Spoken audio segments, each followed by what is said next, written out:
What a great table topic demonstration. Eddie, on that. Pictures and everything. I'm very visual, so I was a big fan of that. We all have the evaluations and slips. Don't forget to fill that out. We all have this piece of paper. And I don't know if you have a pen, but you write on the piece of paper. I am excited to welcome our very first speaker, Alex. Our first speaker, we're going to be visiting the west coast of the country. Now, Toastmaster Alex Stanciu. Stanciu. Now, imagine yourself on a dark, foggy night, hiking down steep cliffs towards the Pacific shoreline. You're looking forward to enjoying a campfire, some s'mores, and storytelling with your close friends on a remote beach, when suddenly things take an unexpected, eerie turn. Please help me welcome Phil Exter, Alex Stance, giving his speech. We are not alone. Thank you, sir. Sorry about the last one. No problem. Thank you.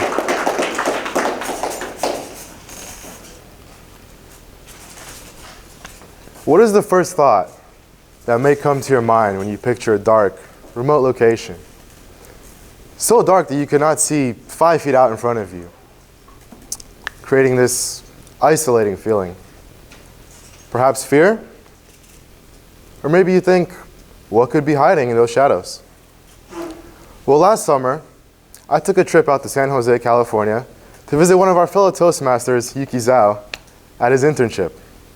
While I was there for the weekend, Yuki had introduced me to a couple of his friends, Ishan, Ro, and Kishan, which I ended up forming a great friendship with. Now, throughout the weekend, we had a lot of great memories, looked at a bunch of cool places, such as Lake Tahoe. But they did not want me to leave without having one last adventure. So Ro proposes this idea that later that Sunday night, he would take us to this remote beach, which was sandwiched between the cold waters of the Pacific and tall cliff to our backside. Now, it was remote. No one had access to this, so we'd be all alone. Great idea.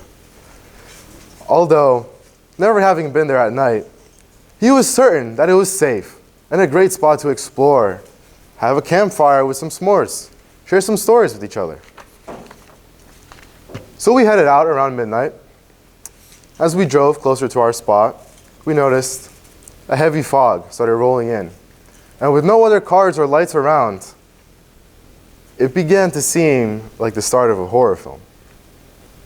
So, Ro thought that this would now be the perfect timing to fill us in on some key little details he decided to leave out. The road we were taking to the remote beach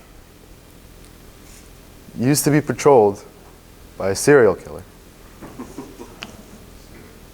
In the 50s and 60s, Ro would go on to explain that a man would portray himself as a hitchhiker, and he would wait for people to stop and help, which he would later turn into his victims.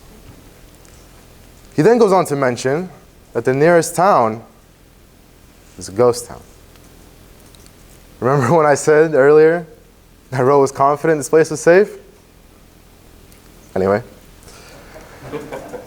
after getting through that thick fog, we finally found the spot, parked on the side of the road, and when those headlights turned off, we were enveloped in darkness. With the new information that Ro kindly provided us earlier, we scanned the area, making sure there was no surprises in the tall grasses around. But this is where the fun begins. Picture this. In front of us there are two cliffs, the current one which we are standing on, and one ahead, separating us from the beach. So we began scaling our way down through the cold darkness. To our left, we have a 40-foot drop, and there was no way getting back up. With only our phone flashlights, some thin jackets, and a bag of marshmallows and firewood, we were watching out, mainly because of Ro's storytelling in the car earlier. Almost reaching the bottom, we saw one last obstacle in our way. A 10-foot rope, or a 10-foot drop, with only a rope to get to the bottom. So we went down, one by one, and upon reaching the bottom, we looked out and saw the beach spreading out across. Its entrance lay between two V-shaped cliffs. Excited, never seeing this before, we would rush out to go take a better look. And that's when things got a little unusual. As we walked closer to the beach, we noticed that the floor all around us was littered with dead seagulls. Some were fresh, some looked to be a couple days old. But then there were others that were, well, mainly bones. So, although we were very confused, we decided to continue on and find a place for our campfire. We positioned ourselves on the beach behind a couple large boulders to our right, 80-foot tall vertical cliff right behind us, and out front, the ocean. So, dismissing everything we just saw as, oh, it's only a coincidence, and thinking, horror films, well, they're only films, right? So for the next hour, we enjoyed our s'mores and our conversations. But as we were talking around the fire, I noticed a faint light out in the distance. And I would think, oh, maybe it's a car from the road above. But then I realized the road is 80 feet above us and behind.